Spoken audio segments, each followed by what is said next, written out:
Starting off with our class today. So today we are going to deal with uh,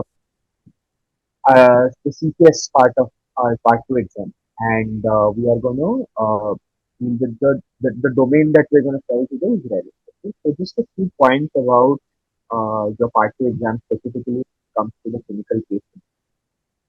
Remember that in your clinical case scenario, you will get four cases. Okay? So first point is all of these would be real cases. Right? None of these cases would be made up. So they would all be real cases which the examiners, at least one of the examiners would have dealt with in his or her IC. And these will all be integrated cases. Okay? So by and large, these cases are multi. So you would not usually get a case which is localized to one particular system. You get at least two, maybe more systems involved in your case, right? So, how the exam would go in your CCS is you would be given the case first, where you'd be given clinical history, you'd be given some lab findings, maybe a few images, and then you'd be given some time here. So, in this time, I personally found during my exam that the best thing to do was just to note down the important points. Because remember that the first page that will be shown, uh, you won't be allowed to come back to the page later, right? So this is the time where you either memorize or you note down the relevant. Correct. Voice is not clear, So, sir. okay. Voice is breaking. Voice is not clear. Okay, is it better now? Yeah, yes, way better. Okay, sorry. So I think I was just using my earphone. So I'll start again. Okay. So your part two exam, when it comes to your clinical case scenario, you would be given four cases. Okay. So two of them would be long cases, two of them would be short cases. Now these cases would be real life cases which the examiners would have dealt with in their ICU. So how it's going to start is you're going to be given a case vignette first, where you'll be given a history, some examination findings, and maybe some lab investigations and one or two images, right? And then you'll be given some time to yourself. Now this time can vary. By and large, you are given around, I think, 5 minutes for the short cases, and for the long cases you'll be given a little more time, maybe 8 minutes, right? So this time actually is probably best suited to just note down the points related to the case, because you will not be able to come back to the details later on, right?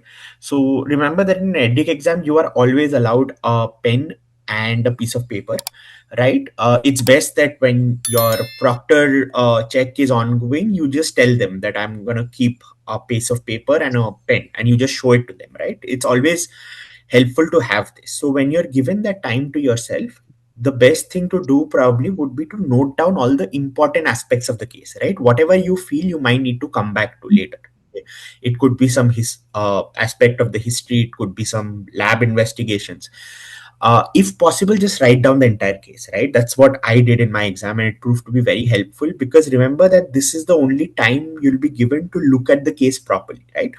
After that, they'll be moving from one aspect of the case to another, right? But you will not be allowed to come back to the case. Okay, so this is how the case is going to move. You'll be given one question followed by another, right, as the case is going to proceed. And whether you answer the cases or the questions correctly or not, nowadays in the new pattern, it doesn't matter whether you answer the questions correctly or not. The examiner would move on anyway to the next question, right? So whether you're answering correctly or not is very difficult to understand, because most of the examiners would not give you any kind of clue, right?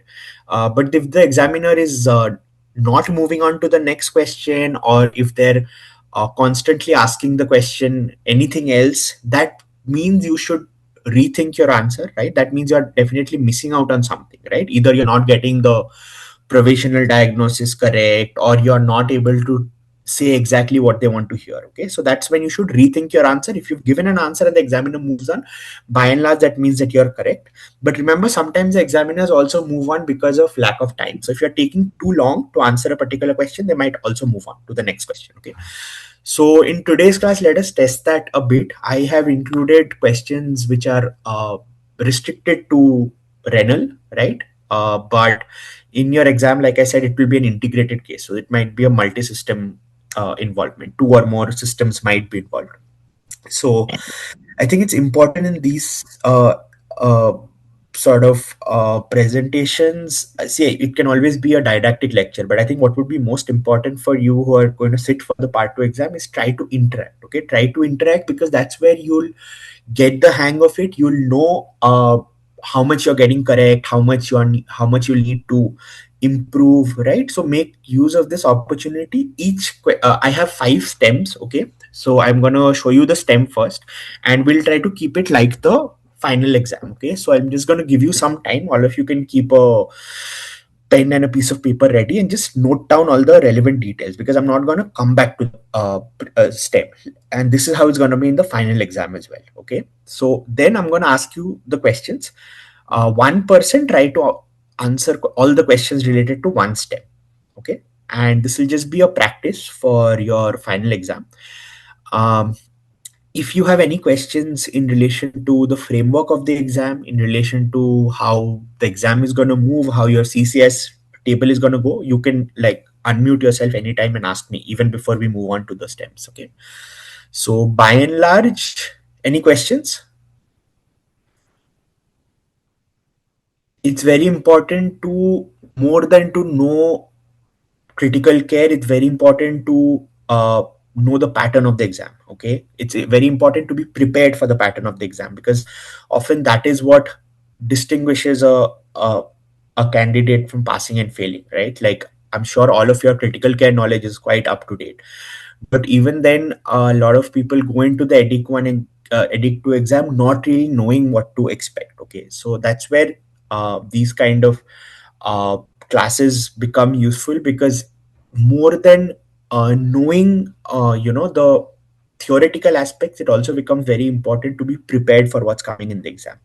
So for AKI related questions, always recognize the syndrome. Okay, so recognize whether it's like a pre-renal AKI, it is a hyperperfusion induced AKI, it is an intrinsic renal disease, obstruction, drug induced, TTP. Okay, so syndrome recognition becomes very important, right? Whenever you're asked management, unless they're asking you a very specific aspect of the management, right? Unless they're asking you something like what would be the renal replacement therapy regimen. So if they're just asking you management, it's safest to always go ahead with airway, breathing, circulation, right? Always, right? And if you miss that, you often lose marks. So any kind of case, always start with I will secure the airway if necessary, right? uh, I will look at the breathing. Okay, I will ensure the circulation is appropriate, right? And then you move ahead. So remember, always start with ABCs, always start with stabilization first. In renal cases, if you're given a hyperkalemia, remember to include it right after your ABCs, because that is a life threatening aspect which you are expected to know how to deal with immediately. Okay, so if there are like hyperkalemic ECG changes, always say I'll give calcium gluconate immediately, I will institute other anti-hyperkalemic measures. Okay, if there is a hypotension, always remember to stay along with fluid resuscitation, I will start early vasopressors. If necessary, I would start vasopressors from a peripheral line, right, before I secure a central access. Sepsis, always mention source control. Okay, that's something we quite often miss.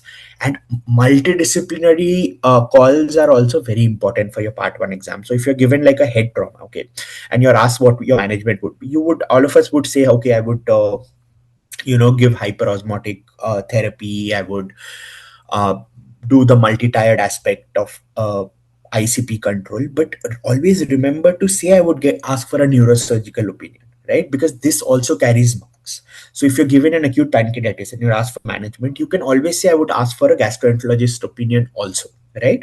Because often these carry marks. So make sure you don't miss this. Renal cases always ask for parallel investigations. Okay, so if you're suspecting like alternate causes, you can ask for a routine examination, medication, contrast history, renal ultrasound, thrombotic microangiopathic screens, etc.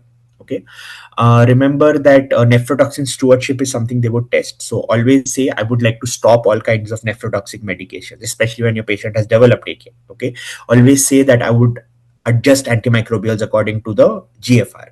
I would avoid fluid overload. I would optimize the map. Okay, I would relieve any kind of relieve any kind of obstruction if there is a post renal AKI. Okay, so always utter these points, because these also carry marks. So RRT decision should not be on the basis of the creatinine alone, right? If there is an absolute indication, you have to go for RRT, but also look at the treatment of the particular complication. So if there's a refractory hyperkalemia, severe acidosis, pulmonary edema, uremia, right? Selected toxins. In this case, you have to say, I would like to go for an early RRT, and I would also like to involve the nephrologist, because that also would carry marks. Okay, and communicate clearly what is your plan, what is your plan for escalation, what is your plan for sealing of care. So this is basically the framework that is expected.